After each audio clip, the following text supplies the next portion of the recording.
जयगुरु online सत्संग माध्यम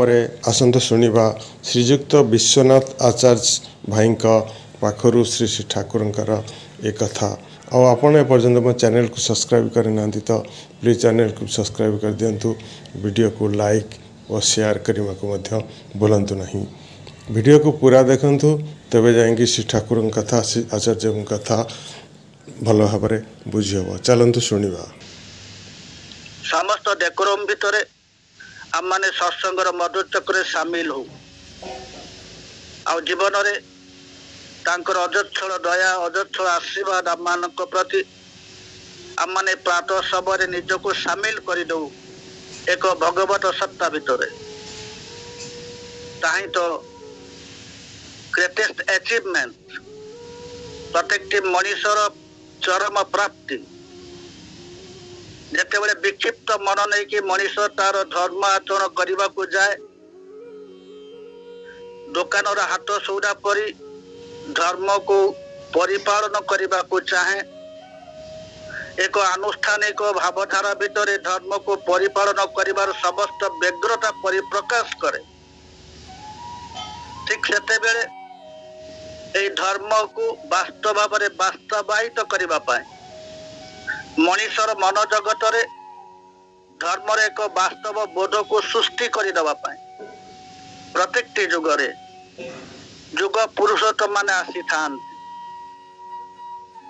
जुग पुरुष श्री रामचंद्र श्री कृष्ण तथागत बुद्धदेव यीशुख्रीस्त हजरत मोहम्मद श्री चैतन्य श्री रामकृष्ण परमहंस एवं जुग पुरुषोत्तम परम दयाल श्री श्री ठाकुर अनुकूल चंद्र यहीपरि श्रेष्ठ व्यक्ति को आम अवतार पुरुषोत्तम ईश्वर संतान बा प्रेरित पुरुष बोली ग्रहण करिथाउ। सेमाने 3.5 हाथ मनुष्य के ओल्हे आसते प्रत्येक जुगरे जितेबले धर्मता विभ्रांति जाए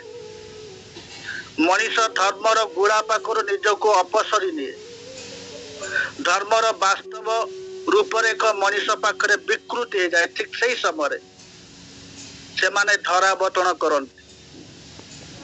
कारण मनुष्य एभली अवस्था भितर धर्म को परिपालन कर चालू थाए जहाँ भितर धर्मर संज्ञाता केउठी ना केउठी लुचि जाई थाए धर्मर संज्ञा न थाए से परिभाषा भितर न थाए यह केवल जे आमानक पाखरु सृष्टि होइछि ताहा किंतु नुहे एभली अनेक पीढ़ी दे धर्मता विकृति अवस्था को पड़े आसी से श्री श्री ठाकुर कहते आम अनेक किसी दोष कर धर्म को नहीं प्रथमत ये धर्म को केंद्र कर प्रथम आमर जीवन चलनता को दोषयुक्त कर तोलु से श्री श्री ठाकुर कहले प्रथम दोष हो पूर्ववर्ती को स्वीकार करे ना एपरी लोक आमे माने गुरु बोली स्वीकार करूँ अत्यंत गुरुत्वपूर्ण कथा आज्ञा ये कथा मोर नुहे ये कथा हूँ परम दयाल श्री श्री ठाकुर ही कथा। ठाकुर कहते प्रथम दोष हूँ पूर्ववर्ती को स्वीकार करे ना एपरी लोक भी आम माने गुरु बोली स्वीकार करूँ तेणु वैष्णव शाक्त सौर शैव गाणपत्य ये मिशन से मठ अमुक आश्रम समुख आश्रम समुख संघ इत्यादि केते दलर आविर्भाव हो तार इयता ही ना धर्म जमी छाई हो जाए आनुष्ठानिक भाव में छाई हो जाए प्रत्येक गाँव में धर्म अनुष्ठान अभाव ही ना आ मनुष्य हाथर सौदा परी ये दुकान से दुकान को बुलिला बड़ी आम माने ये मठर से मठ से ठाकुर पाखर से ठाकुर से देवता पाखर से देवता ये धाइबार आम माने व्यस्त ही रही आनंद केते दूर पाऊ शांति केते दूर पाऊ मनुष्य केते दूर स्थिर हो जाए मनुष्य केते दूर मंगलकांक्षीर मंगल कोल रहे ता तो परवर्ती कथा किंतु आम माने प्रकार ही करि थाउ। तेणु यही जो समस्त दल सब आविर्भाव होइछि जो माने कि गोटे संघत भितर न थांती जो मान भितर कौन ट्यून न थाए से मान भितर कौन जोगसूत्र न थाए कौन एक मेजरेबल स्केल मापदंड भी मत न थाए ଶତଶତିକା ଗୁରୁଜୀ ତାଙ୍କର ଭିତରେ ପୂର୍ବବର୍ତ୍ତୀ ପ୍ରତ୍ୟେକଙ୍କୁ ହିଁ ଟ୍ରେସ୍ ଠାକୁର କହନ୍ତି ଟ୍ରେସ୍ ଚିହ୍ନିତ କରାଯିବ। ଏ ଏକବାର ମ୍ୟାପ ମାନଚିତ୍ର ଦେଖିବାର ପରି ଏ ଏକବାର ମ୍ୟାପ ମାନଚିତ୍ର ଦେଖିବା ପରି ଯେପରି ଶ୍ରୀ ରାମକୃଷ୍ଣଙ୍କୁ ଦେଖିଲେ ଧରାଯିବ ଏହି ଏଠାରେ ଶ୍ରୀକୃଷ୍ଣ, ଏହି ବୁଦ୍ଧ, ଏହି ଯୀଶୁ, ଏହି ମହମ୍ମଦ, ଏହି ଗୌରାଙ୍ଗ। ଜଣକୁ ଦେଖିଦେଲେ ପୂର୍ବବର୍ତ୍ତୀ ସମସ୍ତଙ୍କୁ ଦେଖିବାର ସମସ୍ତ ସୁଯୋଗ ଯେମିତି ମଣିଷ ପ୍ରାପ୍ତ ହୁଏ, ସେ ହେଉଛନ୍ତି ଯୁଗ ପୁରୁଷୋତ୍ତମ ଏବଂ ଧରାବତରଣ କରନ୍ତି। ପ୍ରତ୍ୟେକଟି ପୂର୍ବବର୍ତ୍ତୀଙ୍କୁ ଅଧିକାର କରି ହିଁ ପରବର୍ତ୍ତୀଙ୍କର ଆବିର୍ଭାବ ପରିଷ୍କାର ଭାବରେ ବୁଝାଯିବ। ସମସ୍ତଙ୍କୁ ତାଙ୍କରି ଭିତରେ ସମସ୍ତଙ୍କର ହିଁ ଦେଖା ମିଳିବ। ଏହା ନହେଲେ ସେ ଗୁରୁ ହେବାର ଉପଯୁକ୍ତ ନୁହନ୍ତି। ଗୁରୁ ଯୁଗ ପୁରୁଷୋତ୍ତମଙ୍କୁ କେନ୍ଦ୍ର କରି ସମନ୍ୱୟ ସଂଗତି ଅକ୍ଷୁଣ୍ଣ ରଖିପାରିଲେ ହଜାର ମତର ଲୋକ ଥିଲେ ବି କିଛି ଯାଏ ଆସେ ନାହିଁ। ଆମର ଦେଶରେ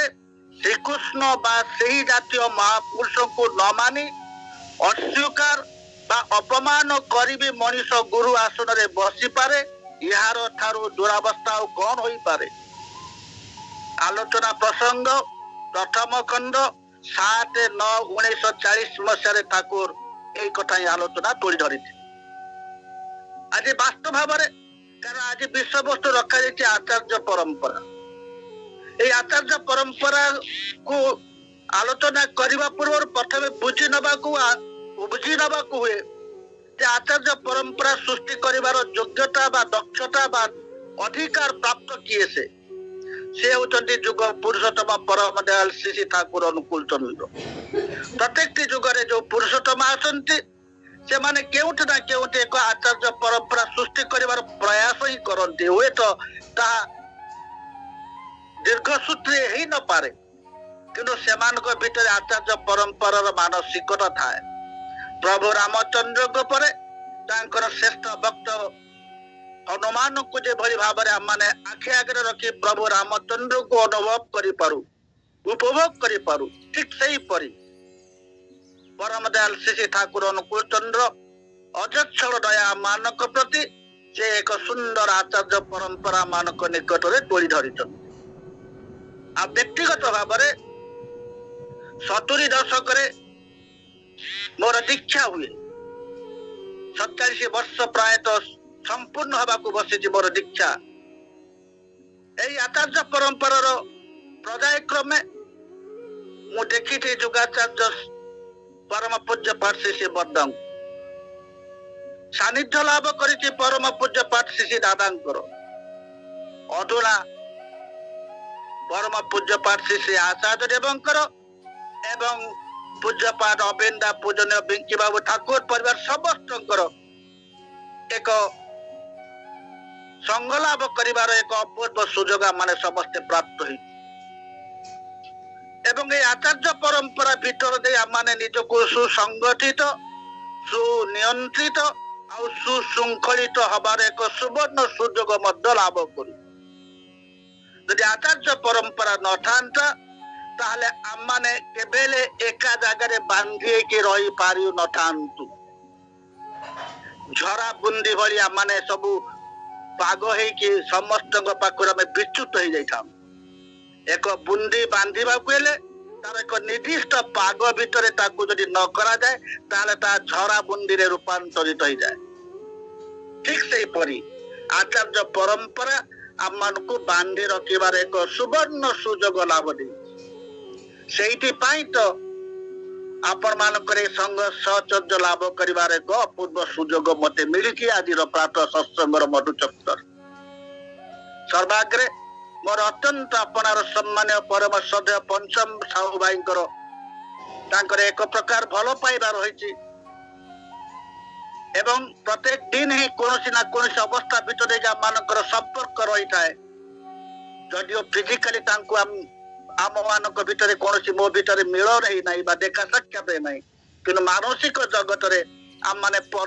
ପରସ୍ପରକୁ ନିଜକୁ ନିଜ ଭିତରେ ଗ୍ରହଣ କରି ନେଇଥାଉ। ଆଉ ସତ୍ସଙ୍ଗ ହଉଛି ଏକ ଉତ୍ତମ କ୍ଷେତ୍ର। ଏଇ ପାରସ୍ପରିକ ଭାବବୋଧ ଆମମାନଙ୍କ ଭିତରେ ସୃଷ୍ଟି ହେଇଥାଏ। এই ପାରସ୍ପରିକତା ଭାବ ଯେତେବେଳେ ସୃଷ୍ଟି ହେଇଯାଏ ସେତେବେଳେ ପଡ଼ୋଶୀ କାତରତା ଆମ ପାଖରୁ ଦୂରେଇ ଯାଏ। ସବୁଠାରୁ ମଣିଷର ଏକ ବଡ଼ ଦୁର୍ବଳତା ହଉଛି ପରଶ୍ରୀ କାତରତା। ପରର ଶ୍ରୀକୁ ଦେଖିଲେ, ପରର ଭଲ ଦେଖିଲେ, ପରର ଉନ୍ନତି ଦେଖିଲେ ଆମେ କାତର ହେଇଯାଉଛୁ, ସଂକୁଚିତ ହେଇଯାଉ, ସ୍କୁଇଜ୍ଡ ହେଇଯାଉ। ତାହା କିନ୍ତୁ ଦୂରେଇ ଦିଏ এই ପାରସ୍ପରିକତା ଭାବବୋଧ ଭିତରେ ଦେଇ, ଏବଂ ତା କେବଳ ପ୍ରାପ୍ତ ହୁଏ ଏ ସତ୍ସଙ୍ଗର ଅନୁଷ୍ଠାନ ଭିତର ମାଧ୍ୟମରେ। ସେଇଥିପାଇଁ ଆଚାର୍ଯ୍ୟ ପରମ୍ପରାର ପ୍ରୟୋଜନ ରହିଛି। କେତେ ଗୁଡେ ଘଟଣା ଆପଣମାନଙ୍କ ନିକଟରେ ତୋଳି ଧରି 70 ଦଶକରେ ମୋର ମନେ ପଡେ ଯେତେବେଳେ ଆମେ ସବୁ ଉତ୍ସବକୁ ଯାଉ, ଅନେକ ଜାଗାରେ ମଧ୍ୟ କଥା ମୁଁ ତୋଳି ଧରିଛି, ଆପଣମାନଙ୍କ ନିକଟରେ ମଧ୍ୟ ତୋଳି ଧରିବାର ଏକ ସୁଯୋଗ ପାଇଛି ବୋଲି ତାକୁ ତୋଳି ଧରିବାକୁ ଇଚ୍ଛା ହୁଏ। ସେତେବେଳେ ଯେତେବେଳେ ଆମେ ଟ୍ରେନରେ ଯାଉଥାଉ ଦେଖାଯାଏ ଖଚାଖଚ ଟ୍ରେନ, ଭରପୁର ଟ୍ରେନ, ଏବଂ ଅନେକ ଜାଗାରେ ଦେଖାଯାଏ ଟ୍ରେନର ବଗି ଭିତରେ ମୃଦଙ୍ଗ ଝାଞ୍ଜର ତାଳେ ତାଳେ ଆମେ କୀର୍ତ୍ତନ କରି ଚାଲୁ ଏବଂ ବନ୍ଦେ ପୁରୁଷୋତ୍ତମ ଧ୍ୱନିରେ ଟ୍ରେନଟା ପ୍ରକମ୍ପିତ ହେଇଯାଏ। କିନ୍ତୁ ଆଜିର ସେ ଅବସ୍ଥା ନାହିଁ। ଆଜି ଯଦି ଆମେ ଏ ପ୍ରକାର ଆଚରଣ କରୁ, ଆମମାନଙ୍କୁ କାଠଗড়ା ଭିତରକୁ ଯିବା ପାଇଁ ବେଶୀ ସମୟ ଲାଗିବ ନାହିଁ। କୌଣସି ଲିଖିତ ନିର୍ଦ୍ଦେଶ ନାହିଁ। ଇଙ୍ଗିତଜ୍ଞ ହେବା ପାଇଁ ପରମ ପୂଜ୍ୟପାଦ ଶ୍ରୀ ଆଶାଦେବ ଚାହାନ୍ତି। ଆମମାନେ ତାଙ୍କର ଇଙ୍ଗିତକୁ ବୁଝି ନେବାକୁ ହୁଏ। କାରଣ এই সোসাইটি ସବୁବେଳେ ଡାଇନାମିକ, ଗତିଶୀଳ। ଆଜି ଯୋଉ ଅବସ୍ଥାରେ সোসাইটি ରହିଛି, ସମାଜ ରହିଛି, କାଲି ହୁଏତ ପରିବର୍ତ୍ତନଶୀଳ ହେଇ ଚାଲିଛି। ଆଇନ କାନୁନ ମଧ୍ୟ ସବୁବେଳେ ପରିବର୍ତ୍ତନ ହେଇ ଚାଲିଛି ଏବଂ ଏ ସମସ୍ତକୁ ରଖି, ନଜରରେ ରଖି, ବିଧି ବ୍ୟବସ୍ଥା ଭିତରେ ନିଜକୁ ସଂଯତ ଭାବରେ ଇଷ୍ଟଙ୍କର କାର୍ଯ୍ୟଧାରାକୁ ଆଗେଇ ନେବାର ଯୋଉ ଉତ୍ସାହ, ଯୋଉ ଉଦ୍ଦୀପନା, ଯୋଉ ପ୍ରେରଣା, ଯୋଉ ଇମ୍ପଲ୍ସ କେବଳ এই ଆଚାର୍ଯ୍ୟ ପରମ୍ପରା ଭିତରୁ ମିଳିଥାଏ। ଏବଂ ଆପଣମାନେ ଲକ୍ଷ୍ୟ ରଖିଥିବେ, ଯେତେବେଳେ ଆନନ୍ଦ ବଜାର ହଉଥିଲା ସେତେବେଳେ ବନ୍ଦେ ପୁରୁଷୋତ୍ତମ ଧ୍ୱନି ମଧ୍ୟ ହଉଥିଲା, କିନ୍ତୁ ଆଜି ସେ ଅବସ୍ଥା ନାହିଁ। ଆଜି ସେ ପଙ୍ଗତ ଆନନ୍ଦ ବଜାର ମଧ୍ୟ ବହୁ ଜାଗାରେ କଟିଯାଇ ବର୍ତ୍ତମାନ ବଫେ ସିଷ୍ଟମର ମଧ୍ୟ ପରିଚାଳନା କରାଯାଉଛି। ତା ସମୟ ଆଉ ଅବସ୍ଥାକୁ ଦେଖିକି ତାହା କରାଯାଏ। ଏବଂ ସବୁଠାରୁ ଗୁରୁତ୍ୱପୂର୍ଣ୍ଣ କଥା ହେଉଛି ଆନନ୍ଦ ବଜାର ଶବ୍ଦଟିକୁ ମଧ୍ୟ କାଢି ଦିଆଯାଇ ଭଣ୍ଡାରା କରି ଦିଆଯାଇଛି। ତାର କାରଣ ହେଉଛି এই ଆନନ୍ଦ ବଜାର ଶବ୍ଦକୁ ନେଇ ଝମିଳା ଭିତରେ ପଶି ମାନସିକ ବିକୃତି କରିବା ଅପେକ୍ଷା ତା ପାଖରୁ ଦୂରେଇ ଯିବାଟା ହିଁ ଭଲ। ଅନେକ ସଂଗଠନ ରହିଛି, ଆପଣ ଶ୍ରୀମନ୍ଦିର ବା ଆନନ୍ଦ ବଜାର କଥାକୁ ଯଦି ଉଚ୍ଚାରଣ କରିବେ ସେମାନେ ଆପଣମାନଙ୍କୁ କାଠଗড়ା ଭିତରକୁ ମଧ୍ୟ ଟାଣିଦେବେ। ଏଇଠି କହି ରଖେ, ଆପଣମାନଙ୍କର ଦିଲ୍ଲୀରେ ପବ୍ଲିକ ସତ୍ସଙ୍ଗରେ ନାରୀର ନୀତି ପାଠ କରାଯାଏ ନାହିଁ। ଆପଣମାନଙ୍କର ଜାଣିବା ଉଦ୍ଦେଶ୍ୟରେ କଥା ମୁଁ କହୁଛି। କାରଣ ଯଦି ପବ୍ଲିକ ସତ୍ସଙ୍ଗରେ ନାରୀର ନୀତି ପାଠ କରାଯାଏ, ତା ପର ମୁହୂର୍ତ୍ତରେ ଅନେକ ନାରୀ ସଂଗଠନ ଆପଣଙ୍କ ଦ୍ୱାରରେ ଘେରି ବସିବେ। ସେମାନେ କାଠଗড়ାକୁ ଟାଣି ନେବା ପାଇଁ ସେମାନଙ୍କୁ ସମୟ ଲାଗିବ ନାହିଁ। ସେଇଥିପାଇଁ ଲିଖିତ ନିର୍ଦ୍ଦେଶ ନଥିଲେ ମଧ୍ୟ ଇଙ୍ଗିତଜ୍ଞ ହେଇ ତା ପାଠ କରାଯାଏ ନାହିଁ। ଏବଂ ସାଉଥ ଇଣ୍ଡିଆନରେ ଆପଣଙ୍କର ଆର୍ଯ୍ୟ ସଂସ୍କୃତି ସମ୍ବନ୍ଧୀୟ ଆଲୋଚନା କୌଣସି ପବ୍ଲିକ ସତ୍ସଙ୍ଗରେ କରାଯାଏ ନାହିଁ। କାରଣ ଆର୍ଯ୍ୟ ଆଉ ଦ୍ରାବିଡ଼ ଭିତରେ ଯୋଉ ମାନସିକତା ସୃଷ୍ଟି କରି ଦିଆଯାଇଛି ଆମମାନଙ୍କ ଭିତରେ, ତାହା ସେମାନଙ୍କର ସେଣ୍ଟିମେଣ୍ଟକୁ ଟଚ୍ କରିବ। ସେଇଥିପାଇଁ ତାକୁ ବିରତ କରାଯାଇଛି। ତାହା ମଧ୍ୟ ଲିଖିତ ନିର୍ଦ୍ଦେଶ ନୁହେଁ, ଏଇ ଇଙ୍ଗିତଜ୍ଞ ଭିତରେ ଆପଣମାନଙ୍କର ଅନିସନ୍ଦିଗ୍ଧ ମନ ନେଇକି ତାକୁ ଇନକ୍ୱାରି କରିପାରନ୍ତି ତା କେତେ ଦୂର ଠିକ। କିନ୍ତୁ ଏସବୁ ସମସ୍ତ କିଛି ଘଟେ ଏବଂ ଏଇଭଳି ଏକ ସମୟ ଆସିଛି ଆମମାନଙ୍କର ଭୁଲ ବାଟବଣାକୁ ସଜାଡ଼ି ଦେବା ପାଇଁ, ଆମମାନଙ୍କର ଜୀବନ ଚଳନକୁ ଠିକ ଭାବରେ ଗାଇଡ କରିବା ପାଇଁ এই ଆଚାର୍ଯ୍ୟ ପରମ୍ପରାର ସୃଷ୍ଟି। ସେଇଦିନ ଜଣେ ଭକ୍ତ ପ୍ରଶ୍ନ କରୁଛି, ଜଣେ ସୁଷ୍ଟରି ନେବା ସମୟରେ ଜଣେ ଭାଇ ପ୍ରଶ୍ନ କରୁଛନ୍ତି ପରମ ପୂଜ୍ୟପାଦ ଶ୍ରୀ ଆଚାର୍ଯ୍ୟ ଦେବଙ୍କୁ। ସେ ଭାଇ ହଉଛନ୍ତି ପାର୍ଥ ମଜୁମଦାର, ଦୁର୍ଗାପୁର ତାଙ୍କର ଘର। ଯେତେବେଳେ ସେ ସୁଷ୍ଟରି ଗ୍ରହଣ କରନ୍ତି ପରମ ପୂଜ୍ୟପାଦ ଶ୍ରୀ ଆଚାର୍ଯ୍ୟ ଦେବଙ୍କ ନିକଟରୁ, ସେତେବେଳେ ସେ ପ୍ରଶ୍ନ କରୁଛନ୍ତି एते सोस्तनी नेबा परे आंभ मध्यरे केउटी खाइबी आ केउटी खाइबे नाही आम मानक मन मध्यरे द्वंद्व रही थाए वास्तव भावरे एही प्रसंग रे पूजनीय आचार्य पूज्यपाद आचार्य मते गोटे कथा कहिथिले सोस्तनी देवा समय रे तुमे गोटे मुचिर घरे खाइबो जदि तुमर मन चाहे पुणी गोटे विप्रर घरे खाइबो नाही जदि तुमर मन न चाहे आशा करे एई कथा थारु खाइबा व्यापार रे अनेकटा धारणा स्पष्ट होई उठिबो पार्थ मजुमदार जे परम पूज्य पार्षद आचार्य एवं निकटरू सोस्तनी व्रत ग्रहण करबा समय एई कथा ही से प्रश्न करथिले एवं तार उत्तर देबाकू जाई एई कथा ही आचार्यदेव आमानक समस्त पाई कथा कहि कारण एई समस्त सामयिक विधि व्यवस्था आमानक मन को अनेक दिग देखि संकीर्ण करि देथिला एई खाद्य पेय प्रति नै आमाने एते सेंसिटिव हे जाइछु अन्य मान को निकृष्ट भाव में भावायित करने अन्य मान को निकृष्ट दृष्टि देखा मान भीतर एक प्रवृत्ति जागृत हो जाता मत किए स्पर्श करदेव मोर अन्न को किए स्पर्श करदेव मुझे ग्रहण करी यही प्रकार जो मानसिकता मान भीतर थिला ताहा किंतु वास्तव भाव में ठीक ना कहीं सोस्तनी पत्र भितर दीक्षा पत्र जमी आम दीक्षा समय पाई था सोस्तनी नेला बेले जो पत्र आमको दि जाए से संबंध कौन सी कथा लेखाई न था एवं से परम दयाल श्री ठाकुर अति आवेग भरे कहते जार तार हाथ में खाती ना खाद्यर भीतर दे मनर संक्रमण खूब हुए जे इष्ट प्राण सदाचारी द्विज संस्कारी अगम्य गमन करे नहीं अक्षज्ञ अपकर्महीन अखाद्य भोजी नुहे इच्छा और प्रयोजन अनुसार तार हाथ में खाइबा चली पारे गोटे गोटे शब्द को आप विश्लेषण कर देखो जे इष्ट प्राण सदाचारी द्विज संस्कारी अगम्य गमन करे नहीं अकृतज्ञ कृतज्ञ से नुहे आउ अपकर्महीन अखाद्य भोजी नुहे हुए तो ताहातरो खाद्य ग्रहण करा जाई पारे तेबे साधारणतः स्वपाके ही श्रेय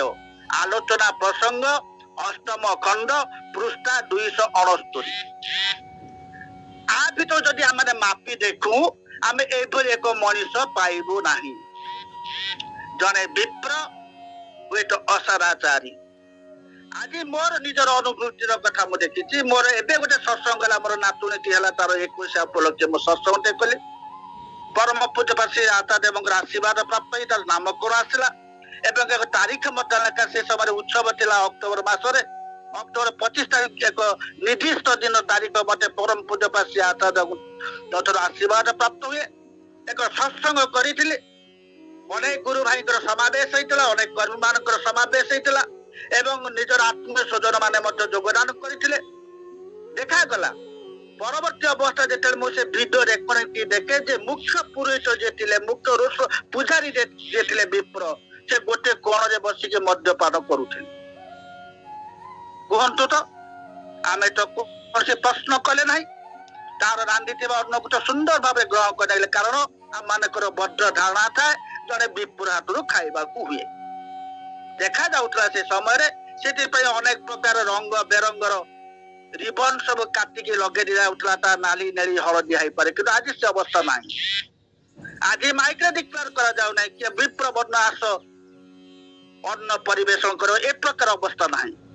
एवं आम एते आडजस्ट हो जाइछु बफे सिस्टम रे अन्न परिवेशन करे आमे तार निरेखी तार पैसा देखिया केबे चाहू मध्य ना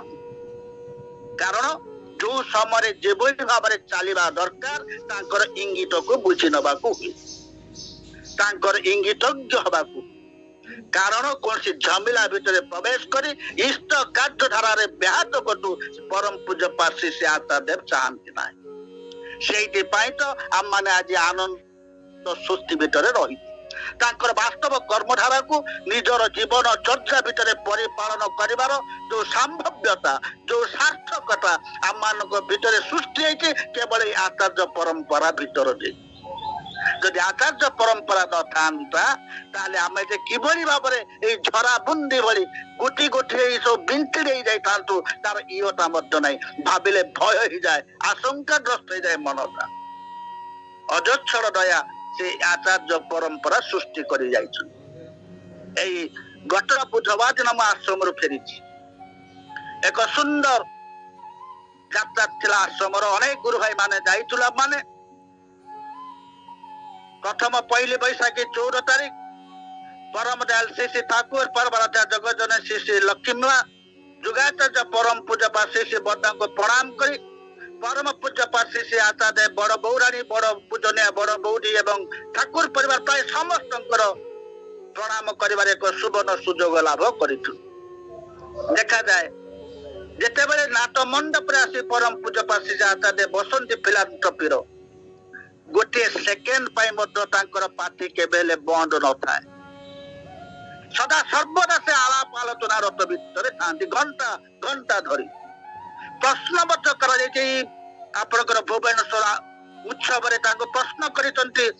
प्रतिनिधि डॉक्टर विनायक महापात्र प्रश्न कर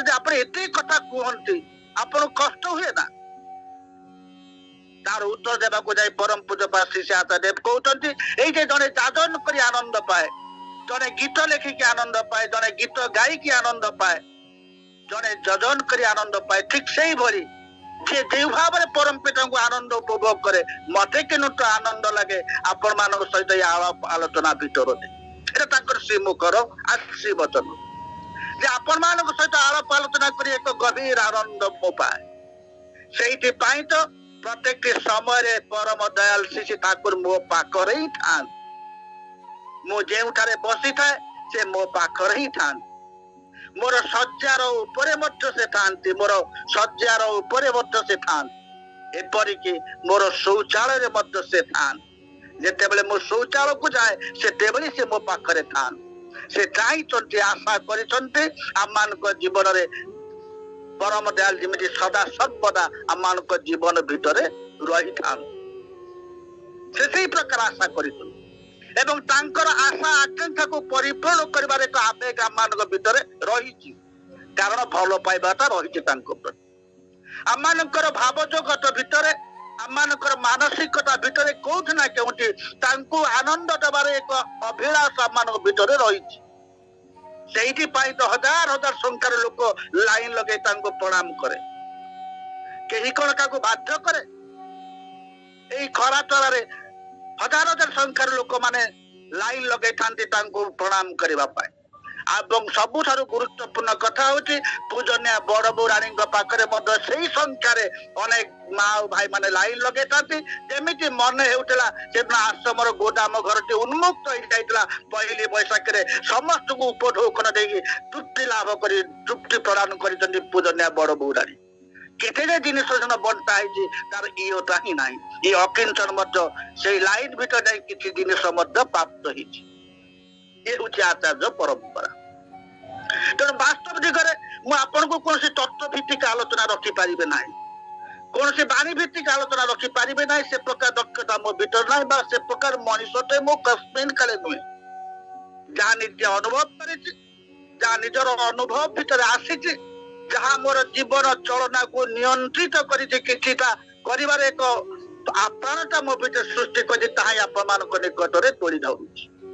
जे भूल बटा जीवन यात्रा था जदि आचार्य परंपरा न था निजे ही भावी देखु निज को निज आत्मसंख्या कर जाए धरा पड़ आचार्य परंपरा न था आम कि अवस्था आज था प्रत्येक शब्द को आम विकृत कर सारतु प्रत्येक शब्द को श्री श्री ठाकुर अनुकूल चंद्र प्रत्येक कथा को निजर मनमाफिक निजर मन को बुझला बेले निजर प्रवृत्ति को सहला बेले आम परिप्रकाश कर तोड़ा भी द्विधा मन करतु ना आचार्य परंपरा रही आम भाषा पर संयत रही आम कौन शब्द को विकृत कर एक दुस्साहस करवा आम पक्षे संभव नुहे कारण तार समस्त क्लारिफिकेशन से ही देदेवे पर मुहूर्त आज जो कथा मुझे निकट में कही जहाँ आपण मन को खटका लगे देखा पर मुहूर्त आचार्य देव एक सुंदरता समाधान कथा रही से आचार्य परंपरा मान निकट एक अध्यक्षल आसवा एक अध्यक्षल आसवा से तो आचार्य परंपरा ताकू सृष्टि कर जुगाचार्य श्री श्री बरदा से आलोचना समय कौ था अभाव भी परम पिता सृष्टि देखो ये गुरुत्वपूर्ण कथा के सुंदर मनीष को बंचे रखार जो कला कौशलता ये आचार्य परंपरा भीतर थाए कहीं ठाकुर तो जिते बड़े निजर शरीर त्याग कर चली जाती आचार्य परंपरा ही भाव जगत को बहन कर निजर जीवन चलना भितर बास्तवायित कर प्रत्येक मनीष को आकृष्ट कर प्रत्येक मनीष भितर परापुष्ट कर तोड़ती जे मनीष ताहा करिवार एक आवेग ता भितर सृष्टि हो जाए से परम पूजा जुगाचार्य श्री बरदा कहते अभाव भी परम पिता सृष्टि यार मध्य यूटिलिटी उपयोगिता अच्छी प्रियंक प्रति जदि तुम भल पाइबा थाए पैसा कोरी अभाव समय तार प्रकाश बेसी हुई थाए एक्चुअली अभाव कहले आम बेसी हो पैसा कोरी की नहीं बाप पुअर संपर्क अभाव घटले आमको जी आघात किए ना स्वामी स्त्री संपर्क अभाव थे जहाँ आमको बेसी विचलित करे ना कि बेसी विचलित कर दिए जिते बड़े आम निकट में पैसा कोरी अभाव देखा जाए समग्र सत्ता दे जदि ठाकुर काम करा ठाकुर ही तार व्यय बहन करती एटा जे इतिहास रे पुराण रे केवल देखा जायछि ताहा नुहे एबे भी से सब देखा जाउछि एबे भी ता सब देखा जाउछि एबे भी से सब देखा जाउछि तांको पाए अकपट भाव रे करो देखिबो सिहे चले नेउचंती तांको दया रे सब हुए आमे माने निर्बोध तांको तेणु बुझु नाउ इष्ट प्रसंगे चतुर्थ खंड रे जुगाचार्य परम पूज्य शिष्या बरदा एक कथा कहूँ तेणु आज परम पूज्य शिष्य आचार्य यही कथा आम निकटने आम जो प्रकार भूल बुझामणा आसी जाए ताकू सजाड़ी देवा से अनेक कथा कि आम निकट में तोली धर गोटे कथा सुंदर भल लगे मत आपण निकट में तोली धरुची से परम पूज्य श्री आचार्य कहते आमी आमी ठाकुर बोले तो तुम्हें धरिनी ठाकुर जे मु कहीं निजे बंचवा को चाहे कारण मु तांकु धरि नाही आमी तुमी हबो बोले तुम्हें धरची मु तम भली हबा पाए चाहे बोली तुमको धरिची जे मु मो भली हेबी आमी आमी ठाकुर बोले तो तुम्हें धरिनी ठाकुर आमी तुमी हबो बोले तुम्हें धरिची आचार्य देवंकर श्रीमुखर कथा तेणु प्रत्येक भूल भ्रांति को सजाड़ी देवा परम पूजापाठ श्री श्री आचार्य चिर जाग्रत एवं आज आह्वान दीक्षा पत्र कार्यक्रम ये दीक्षा पत्र कार्यक्रम तो आम दीक्षा नवा समय ही आम को दि जाइला दीक्षा पत्र जहाँ जहाँ सब लिखा जाता आम कि परिपालन कलु ना से पुनर्बार एक सुजोग दि जाए दीक्षा पत्र को निजर चरित्र भितर आचरण भितर ताकू परिपालन करने दीक्षा पत्र जो संकल्प पाख जो रही जो चारि दिग रही से संकल्प को आम मैंने संकल्प विच्युत घटी जीवन में एक ही सत्य सबू जिनिसर विकल्प रही किंतु संकल्प कौन विकल्प ना जदि मनुष्य संकल्प च्युत हो जाए केते हताश हवा पड़े केते माने निर्यातना भोगा पड़े तार एक सुंदर उदाहरण होची आज 40 लाख 41 लाख आम हरई बसीचे केवल आम संकल्प च्युत हो दोष तो निज उपर को नवा अन्य कार दोष देखा ठाकुर मना कर ठाकुर कहते से तो ऊपर रागिला तू निज को देख तो पर से रागिला कहीं से ते कटु कथा कहला निज को देख से ते कटु कथा कहला को गला कहीं ए प्रकार एक मानसिकता ए प्रकार कॉन्सेप्ट आम मानकर भाव बोध एते शीघ्र रिसीव करि पारबा कारण आमे every action is equal reaction यही धारा भीतर दे जड़े मते कटु कथा कहला तार इक्वल रिएक्शन आमे संगे संगे परिप्रकाश करि तोलु किंतु परम दयाल श्री ठाकुर को जेतले जीवन में गुरु भाव ग्रहण कलु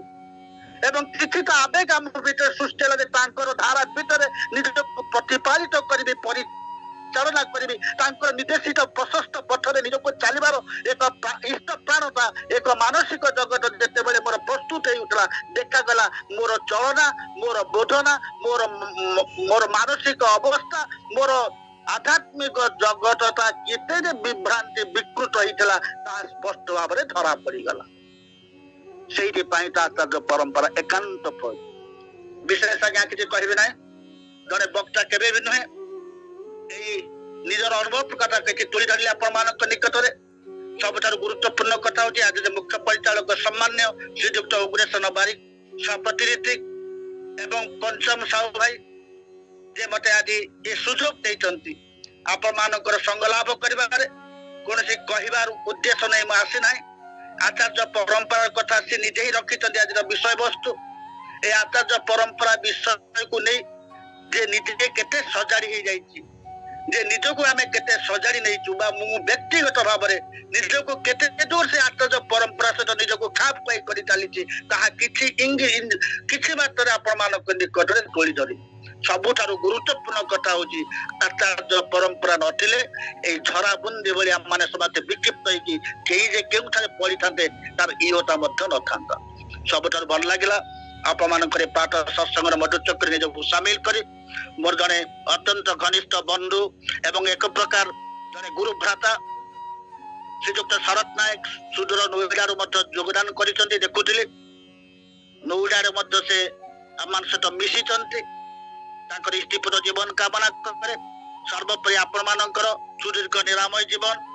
ଇଷ୍ଟିପୂତ ଜୀବନ ଏବଂ ଏକ ପ୍ରେମ ଭରା ଜୀବନ ତାହା ମଧ୍ୟ କାମନା କରେ। ଆପଣମାନେ ଭଲରେ ଥାନ୍ତୁ, ଆନନ୍ଦରେ ଥାନ୍ତୁ। ସେଇ ଆଦର ସେମାନଙ୍କର ଉଦାତ କଣ୍ଠର ଆହ୍ୱାନ ସର୍ବେ ଭବନ୍ତୁ ସୁଖିନମ୍, ସର୍ବେ ସନ୍ତୁ ନିରାମୟା, ସର୍ବେ ଭଦ୍ରାଣୀ ପଶ୍ୟନ୍ତୁ, ମା କଶ୍ଚିତ୍ ଦୁଃଖ ବା ଭବେତ୍। ବନ୍ଦେ ପୁରୁଷୋତ୍ତମମ୍। ପୁନର୍ବାର ଆପଣମାନଙ୍କୁ ମୋର ପ୍ରୀତି ଭରା ଜୟ ଗୁରୁ ତଥା ପ୍ରଣାମ ନିବେଦନ କରି ମୋର ବକ୍ତବ୍ୟକୁ ଏଠାରେ ବିରାମ ଦଉଛି। ଜୟ ଗୁରୁ।